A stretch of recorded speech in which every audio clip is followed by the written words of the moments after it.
Welcome back to the Station Bakery. Today we have an order for 100 mini cake pans that we have to get done and out the door, so we don't have any time to spare, so we're jumping straight into the action. I am preparing my first round of mini cake pans, and I'm getting ready to make my first batch of batter, which is going to be cookie butter flavor. So I'm just adding in my dry ingredients that I prepped ahead of time. We're going to talk about that a little further down in the video.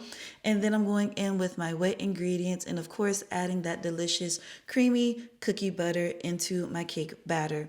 Y'all, if you have not made a cookie butter cake with actual cookie butter in the cake, you have to try it. You have to try it. And if you don't want to take a risk on creating your own, you can always grab my recipes that are available at thestationbakery.com and linked in the description below. So what you just saw me doing was I took those two pans and I put them into the oven to kind of get them to preheat a little bit. So something that I noticed with my mini cake pans is that they would come out kind of lopsided. And after experiencing it a few times, I realized that my pans were popping in the oven, causing my pans to kind of lean a little bit and causing the batter to bake up unevenly. So I'm giving this a try of preheating my pans beforehand so that direct cold to heat transfer doesn't make my pans pop up. But I don't know if it actually worked. I mean, I guess it did work because my pans didn't pop up this time, but I put them in to warm up and then I took them back out. And by the time that I got these pans filled up with the batter, they were already back to room temperature. So I don't really know if that really helped or not, but I mean, I guess it kind of did because my cakes, spoiler alert, did end up baking up evenly in the oven. So if you're having an issue with your mini cakes coming out kind of uneven, maybe try heating up your pans a little bit before putting them into the oven. So as you can kind of see, we have a lot going on right here. I want to take the time to mention me switching out from my cookie scoop to this spoon. So what happened was that my cookie scoop actually broke on me as I was using it. So I ended up having to switch over to using this spoon to weigh out my batter. Now, I know y'all always want to know and y'all always want to ask, how much batter do you put into your mini cake pans? I put a range of 60 to 90 grams of batter in each mini cake pan, depending on the flavor, and the weights are going to vary just because some flavors also from recipe to recipe, there's so many different factors, right? The weights will be different. So my vanilla cake weighs different than my cookie butter cake, which weighs differently than my chocolate cake. So each of my flavors is going to be about 60 to 90 grams per mini cake, and that's what gives me like the perfect amount of batter in there to not have too much and not too little. If you get my recipes, they do have a note section in there that tells you the exact range that I use per flavor. So if you get my recipes, all the information will be in there. Okay, so let's talk a little bit about me preparing my dry and my wet ingredients ahead of time. So these are some plastic containers that I had from years ago that I would like store my buttercream in. And I've been like really trying to improve my processes with making anything really. And so I did decide this time to go ahead and take some of y'all's advice of preparing my dry ingredients ahead of time. So I just weighed and measured out everything, put it inside of these containers for each flavor, and then I set them in my pantry until I was ready to use them. And then I also did the same thing for my wet ingredients. I just realized I baked those up too high, so I'm going to pull this down to 325 instead of 350. So what happened at this point in the video was that I had already, my cookie butter mini cakes were already done, so I had already taken those out of the oven, and I realized that I had put them up too high. I had them at 350, and what I learned is that my cakes bake up best, especially when I have a lot of them like this, they bake up best when I turn it down to 325 and bake it just a little bit longer. So I went ahead and I adjusted my my oven to 325 so I can put my strawberry cake pans in there so they can bake up a little bit better. But yeah, back to me prepping my dry and wet ingredients. I still don't know how I really feel about it. I think I have to like do it more often. I mean, it was cool and fun, just being able to just dump everything into the mixing bowl at a time. Like that was great. I didn't have to do each individual ingredient because y'all know I don't like that process at all. So I guess it was helpful because I did this like the day before. So that was just like a task in itself and I didn't have to worry about anything else. So I do recommend that if you're trying to become more efficient in your business, to give this a try because I do think that it's beneficial to me and I do think I like it. So now I'm moving on to my chocolate mini cakes. Again, the amount of batter that I put in here is going to be different for each flavor, but they are listed in my actual recipes. I just can't remember them off the top of my head right now. But yeah, if you want that information, it's there. But yeah, 60 to 90 grams per mini cake. Really having a flow and a system to the way that I make my mini cake pans really makes time fly by super fast because y'all, we are already on the last flavor. This is going to be my new flavor, which is butter pecan cake. It's so good, y'all. It's so good. But you can see that I'm just able to get these mini cakes into the oven just back to back to back to back to back and keep my flow going with minimal interruptions and distractions. And that just makes the process just run so much smoother and easier. You get into a flow and then you're just able to just roll with it. You know what you're doing and it just becomes easier and easier each time you do it. So let's talk about this butter pecan mini cake pan because y'all, I am in love. I am in love. I know y'all are probably tired of me saying this because I feel like I say this about all of my flavors, but I'm just being so honest with y'all. I love my cake recipes. They're so freaking good. This is a new flavor that I introduced, and I'm so happy that this customer decided to order these. What I do is I have a layer of caramel that I lay on the bottom, then my butter pecan batter with candy pecans mixed in there, all the good stuff. So I just pop those into the oven, my last batch ready to bake, and then here's a sneak peek at all of my other cakes that baked up. I have chocolate, strawberry, and cookie butter cakes with the butter pecan in the oven baking up now.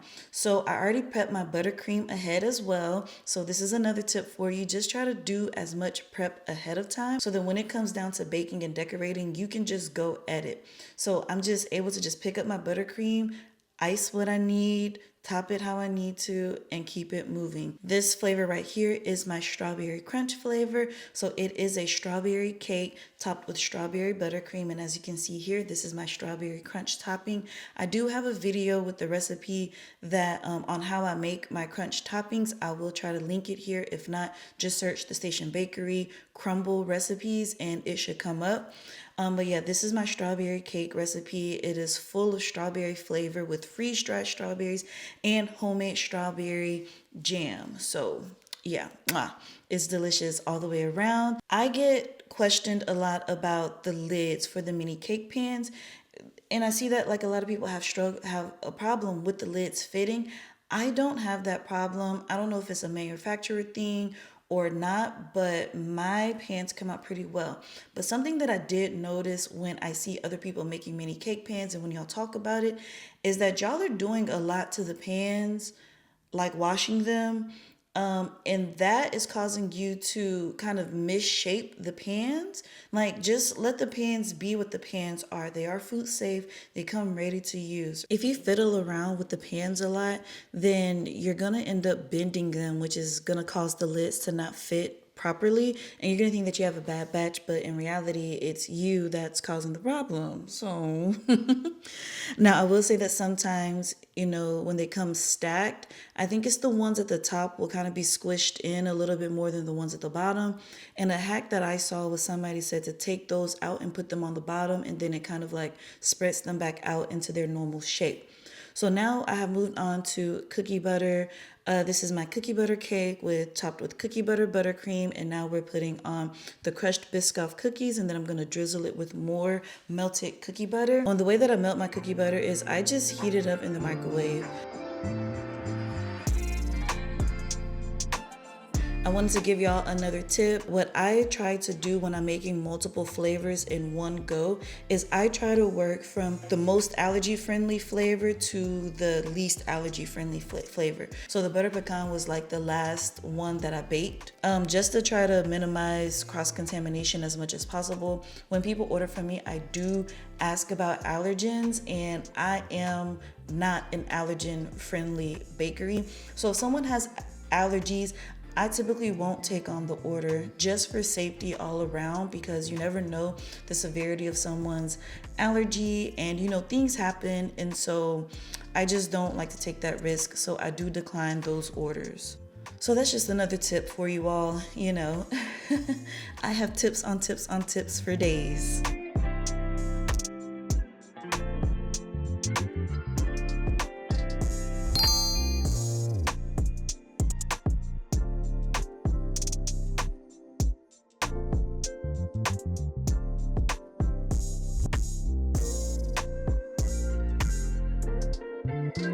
So around this point, I was starting to get tired. The kids had come home from school already.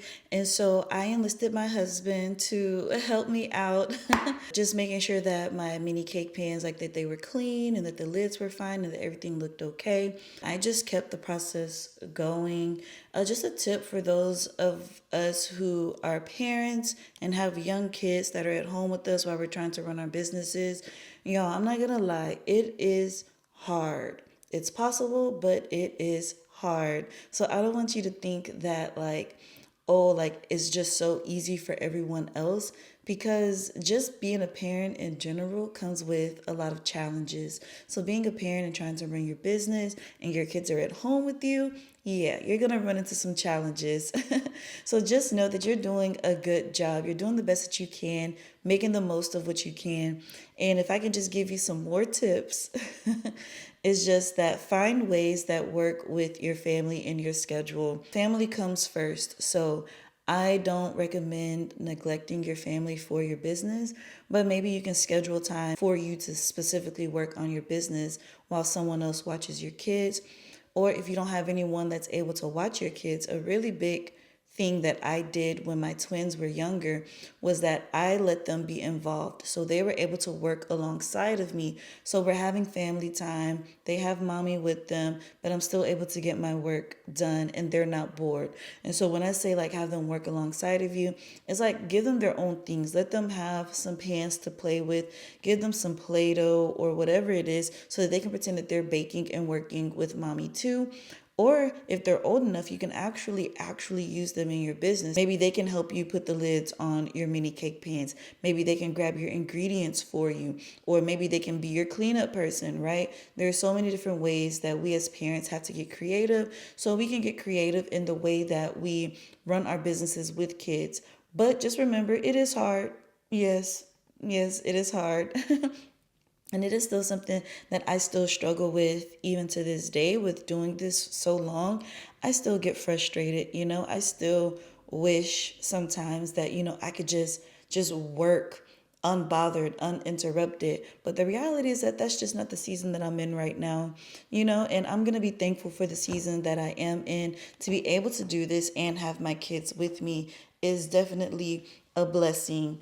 Although sometimes it does get hard when I look at other bakers and it's man, they're able to do so much more because they don't have kids, or the kids are already old enough to just mind their own business, or their kids are grown and out of their house, right? So they have so much more freedom than us with younger kids have. But just keep in mind and know that this is a season and that we're going to be looking back on these times and we're going to really miss them. So don't despise these moments. Instead, adapt to them and know that this is a season to be appreciated, and soon enough you will be free to live your life uninterrupted and unbothered. And we're probably going to be wishing that we did have our little ones running around with us. So just a little conversation, mom to another mom. And if you are a mom who run your business, help out another mama, including me, by dropping some tips down below in the comments of how you run your business with little kids. We need all the tips we can get, okay?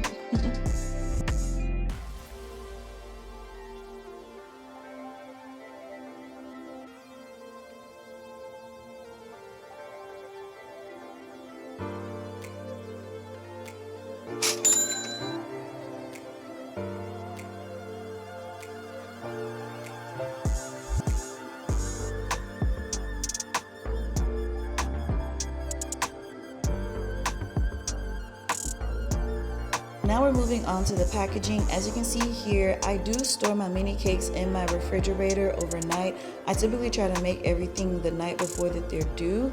Unless they're due later in the day, then I'll do them like that morning. But regardless, I store them in the refrigerator and then I take them out. This is after like my kids have gone to bed and gone to sleep, where me and my husband, we stay up and we work on putting the labels and everything on the mini cakes and getting them packaged up, which actually I'm going to package them up the day that they're due because the boxes don't fit in the refrigerator. But anyways, so me and my husband, like, we're just here tag teaming, putting these labels on. We have our system going. Boom, bam, bam. Check out my labels. They are the cutest thing, and I am so proud of my labels. They just add so much to my mini cake pans. And this order, like, it was specifically requested to have a themed label on these.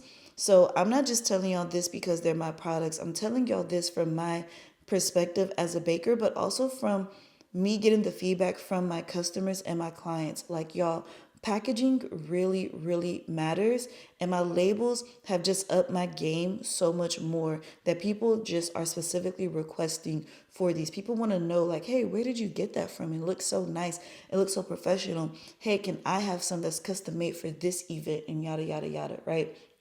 So I really love my labels. I do have a label template membership where you can join it and you'll get access to hundreds of different pages of labels and designs for each and every season. They do switch out monthly, to be in sync with whatever season is coming up. But you can join that. It'll be linked down in the description below. Again, from my customers who are part of the label template membership, like, they've all said that it's been well worth it. So I'm just being the messenger here. So we got those all labeled up, and it is the next day, and now I'm packaging it up. And y'all, I love these boxes. These are the perfect boxes for large orders of mini cakes. They fit 28 mini cake pans perfectly in each box. So of course, because I have 100 mini cake pans to package, I used 4 of these boxes. And just look at how beautiful they are. And this is, again, it's my perspective, it's my opinion on how I feel about my products, but I'm also giving y'all the behind the scenes of the feedback that I'm getting from my customers and the feedback that I'm getting from people on the internet, because I shared this video, and y'all can go back and find this video. I think it's like package 100 mini cakes with me or something. And y'all can go through and read the comments of total strangers who don't know me and just their thoughts and their feelings about how I package my products and how professional that they feel that they are. And people are like, I would definitely buy these from you. Like, they want to see me in the store because my products look so good. So again, when I say that your packaging matters, I mean, it matters. There are people begging me to be able to ship products to them, wanting to know where they can find my products and things. So I just want to give y'all like the full story and the full scope of what you can do in your business to really help and improve it, because I want you to be successful too. And I just like to talk, if you haven't noticed, but I like to talk and give y'all things that can really help you in your business. I really enjoy when y'all send me messages saying like, man, like, that really worked. That really helped me. I did this and I got this result. So I'm just here just sharing everything that I know as I'm learning, as I'm going through the process, so that it can help another baker along the way. But yeah, I'm always testing out and trying new things in my business to figure out what works the best. And I'm always happy to come back and share with y'all.